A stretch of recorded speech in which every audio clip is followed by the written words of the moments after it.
Iran অধ্যায় শেষ করতে ইসরায়েলকে ২,০০০ পাউন্ড ওজনের বোমা পাঠানোর ঘোষণা দিয়েছেন মার্কিন প্রেসিডেন্ট ডোনাল্ড ট্রাম্প। পাশাপাশি যুক্তরাষ্ট্রের অমানবিক নিষেধাজ্ঞা জারি রয়েছে ইরানের ওপর। ইহুদিবাদীদের আগ্রাসন মোকাবিলায় চুপ নেই ইরানও। ইসরায়েলের আকাশ প্রতিরক্ষা ব্যবস্থা আয়রন ডোমের মতোই নতুন অস্ত্র নিয়ে হাজির হচ্ছে আয়াতুল্লাহ আলী খামেনির নেতৃত্বাধীন ইরান।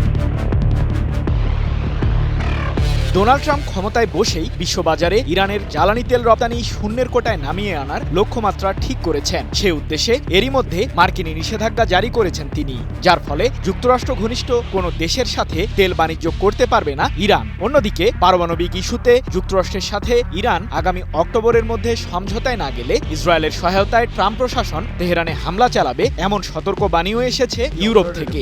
আর ইসরায়েলের প্রধানমন্ত্রী বেনিয়ামিন নেতানিয়াহু নিজেই ঘোষণা দিয়েছেন মার্কিন প্রেসিডেন্টের সহায়তায় ইরান অধ্যায় শেষ করবেন তিনি।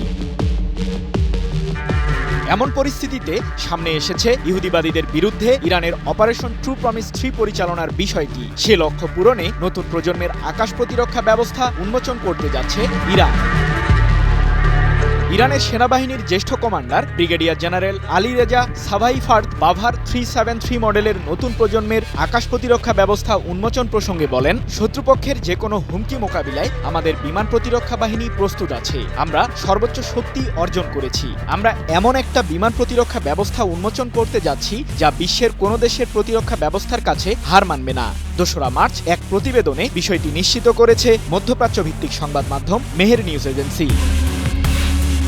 সঠিক প্যাড আর সঠিক তথ্য দিয়ে এসব সামলে নিব এক হয়ে। Monalisa sanitary napkin. যুক্তরাষ্ট্রের নিষেধাজ্ঞার ফলে ইরান মার্কিনী সহযোগী কোনো দেশ থেকে সমরাস্ত্র কিনতে পারছে না, যার কারণে দীর্ঘদিন ধরেই পুরনো সব সামরিক অস্ত্র দিয়ে শত্রুপক্ষের মোকাবিলা করে আসছিল দেশটি। কিন্তু সম্প্রতি রাশিয়ার সাথে বাণিজ্য ও প্রতিরক্ষা খাতে চুক্তি এবং চীনের সাথে বাণিজ্যিক সম্পর্ক উন্নয়নে ইরানের অর্থনীতিতে কেটেছে অচল অবস্থা। দেশটি এখন নিজেদের বিজ্ঞানীদের সহায়তায় তৈরি করছে নতুন প্রজন্মের ড্রোন ও আধুনিক ব্যালিস্টিক ক্ষেপণাস্ত্র।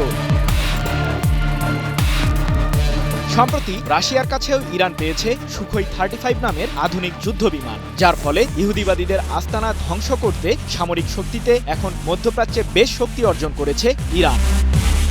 সৃজন মাহমুদ, নিউজ 24।